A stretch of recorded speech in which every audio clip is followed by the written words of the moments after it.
ബിസ്മില്ലാഹിർ റഹ്മാനിർ റഹീം അൽഹംദുലില്ലാഹി റബ്ബിൽ ആലമീൻ വൽ ആഖിബത്തുൽ ലിൽമുത്തഖീൻ. തവസ്സുലിൻ്റെ പ്രാമാണികതയെക്കുറിച്ചാണ് ചർച്ച ചെയ്യാനുള്ളത്. സാങ്കേതികമായി തവസ്സുൽ എന്ന് പറയുമ്പോൾ അള്ളാഹു ഇഷ്ടപ്പെടുന്ന ഒരു കാര്യത്തെ മുൻനിർത്തി അള്ളാഹുവിനോട് പ്രാർത്ഥിക്കുക എന്നുള്ളതാണ്. ഈ മുൻനിർത്തുന്ന കാര്യം അത് അള്ളാഹുവിൻ്റെ നാമങ്ങളാകാം, അതല്ലെങ്കിൽ നമ്മുടെ പ്രാർത്ഥിക്കുന്നവൻ്റെ അമലുകളാകാം, അതല്ലെങ്കിൽ മഹാന്മാരായ അംബിയ ഔലിയ സ്വാലിഹ്യങ്ങളുടെ അവരുടെ ഹക്ക് ജാഹ് ബറക്കത്ത് അങ്ങനെ പലതുമാകാം. ഇത്തരത്തിൽ 6 ഇനങ്ങളായി മഹാന്മാർ തവസ്സുലിനെ വേർതിരിക്കുന്നത് കാണാം. എന്നാൽ ഇതിൽ നിന്ന് പുത്തൻവാദികളും അഹ്ലുസുന്നയും തർക്കത്തിലിരിക്കുന്ന തവസ്സുൽ എന്ന് പറയുന്നത് മഹാന്മാർ അവരുടെ ഹക്ക് ജാഹ് ബറക്കത്തുകളെ മുൻനിർത്തിയുള്ള തവസ്സുലാണ്. ഈ തവസ്സുലിനെ കുറിച്ച് അവർ പറയുന്ന വാദം, 2000-ന് ശേഷമുള്ള വാദം, ഈ തവസ്സുൽ നിരുപാധികം ഷിർക്കാണ് എന്നുള്ളതാണ്. ഷിർക്ക് എന്ത് തൗഹീദ് എന്തെന്ന് വേർതിരിയാത്തതിൻ്റെ പ്രശ്നം ഇതിലും നമുക്ക് കാണാൻ സാധിക്കുന്നുണ്ട്. എന്നാൽ ഖുർആൻ, ഹദീസ്, മറ്റു അയിമത്തിൻ്റെ ഗ്രന്ഥങ്ങൾ ഇതിനെ സംബന്ധിച്ച് എന്തു പറയുന്നു നമുക്ക് നോക്കാം. ഖുർആനിൽ പല സ്ഥലങ്ങളിലും അല്ലാഹു സുബ്ഹാനഹു വ തആല തവസ്സുലിനെ പ്രൊമോട്ട് ചെയ്യുന്നുണ്ട്. ഒരു ചെറിയ ഉദാഹരണം മാത്രം ഓർമ്മപ്പെടുത്തുകയാണ്.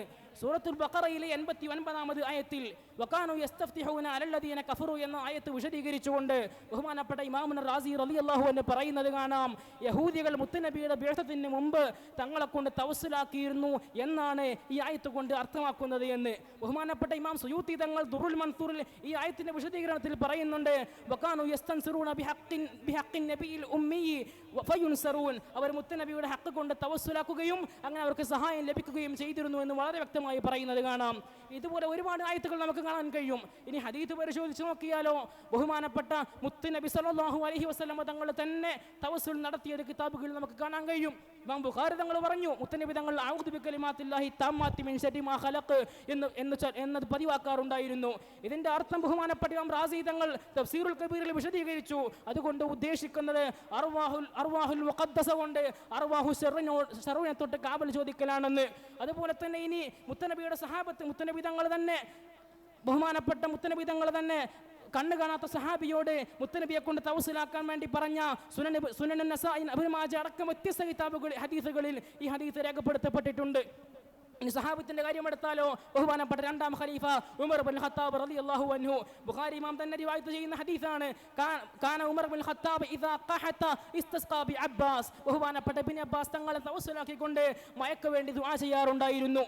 ഈ ആയത്ത് വിശദീകരിച്ചുകൊണ്ട് ബഹുമാനപ്പെട്ട ഇമാം സുബക്കി തങ്ങൾ ശിഫാഉസ് സഖാമിലും ബഹുമാനപ്പെട്ട ഇബ്നു ഹജർ തങ്ങൾ ഹാശിയത്തുൽ ഈലാഹിലും പോരാ വഹാബികൾ അവരുടെ തലതൊട്ടപ്പനായി നേതാവായി കണക്കാക്കുന്ന ഷൗക്കാനി തന്നെ തന്റെ ദുറുൽ മൻദൂദിലും അതുപോലെ തന്നെ അദ്ദേഹത്തിന്റെ തുഹ്ഫത്തുൽ അഹ്വദിയയിലും ഈ ആയത്ത് വിശദീകരിച്ചുകൊണ്ട് ഈ ഹദീസ് വിശദീകരിച്ച് പറയുന്നത് കാണാം.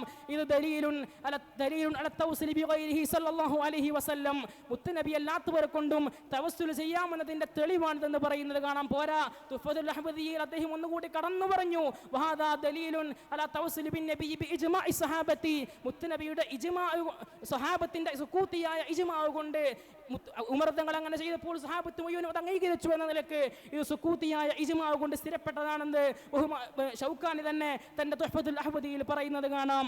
ഇനി നിങ്ങൾ നോക്കൂ, വ്യത്യസ്തങ്ങളായ ഈ പാറകൾ മഹാന്മാരുടെ ഗ്രന്ഥങ്ങളൊക്കെ പരിശോധിച്ച് നോക്കുമ്പോൾ നമുക്ക് ഒരുപാട് ഉദാഹരണങ്ങൾ കാണാൻ കഴിയും.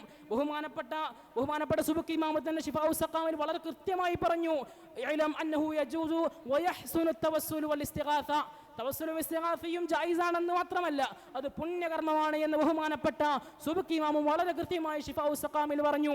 ബഹുമാനപ്പെട്ട ഇമാം നവവി തങ്ങൾ നമ്മൾ അവിടുത്തെ ശർഹുൽ മുഹദ്ദബ് പരിശോധിച്ച് നോക്കുമ്പോൾ മുത്തുനബി സല്ലല്ലാഹു അലൈഹി വസല്ലം തങ്ങളെ സിയാറത്ത് ചെയ്യുന്നതിന്റെ ആദാബുകൾ വളരെ കൃത്യമായി പഠിപ്പിക്കുന്നത് കാണാം. അവിടുന്ന് പറയുന്നു, ബഹുമാനപ്പെട്ട മുത്തുനബി തങ്ങളോട് സലാം പറഞ്ഞ് ഉമർ തങ്ങളോടും സിദ്ദീഖ് തങ്ങളോടും സലാം പറഞ്ഞ് വയർജിഉ ഇലൽ മൗഖിഫിൽ അവ്വലി ഖിബാലത വജ്ഹി നബി സല്ലല്ലാഹു അലൈഹി വസല്ലം വയതവസ്സലു ബിഹി, അങ്ങനെ അവരോട് സലാം പറഞ്ഞതിന് ശേഷം മുത്തുനബിയുടെ അടുത്ത് വന്ന അവിടുത്തെ മുഖത്തോട് നേരെ നിന്നുകൊണ്ട് മുത്തുനബിയോട് തവസ്സുൽ നടത്തണം എന്ന് ബഹുമാനപ്പെട്ട ഇമാം നവവി റളിയല്ലാഹു അൻഹു വളരെ കൃത്യമായി രേഖപ്പെടുത്തുന്നു.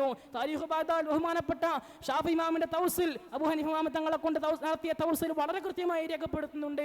ചുരുക്കത്തിൽ ഒരു ചെറിയ കാര്യം മാത്രം പറഞ്ഞുകൊണ്ട് ഞാൻ അവസാനിപ്പിക്കുകയാണ്. എന്തുകൊണ്ടാണ് വഹാബികൾ ഈ തവസ്സുലിനെ ശിർക്കാക്കുന്നത്? പുത്തൻവാദികൾ എന്തുകൊണ്ടാണ് അവർ ശിർക്കാക്കുന്നത്? അവർക്ക് ശിർക്കും തൗഹീദും മനസ്സിലാക്കാത്തത് കൊണ്ടാണ്. ഒരിക്കലും അഹ്ലുസ് സുന്നത്തി വൽ ജമാഅത്തിന്റെ ഒരാളും ഈ മഹാൻ ദൈവമാണെന്നോ ദൈവപുത്രമാണെന്നോ ദൈവതുല്യനാണെന്നോ ഒരിക്കലും അങ്ങനെ പറയുന്നില്ല.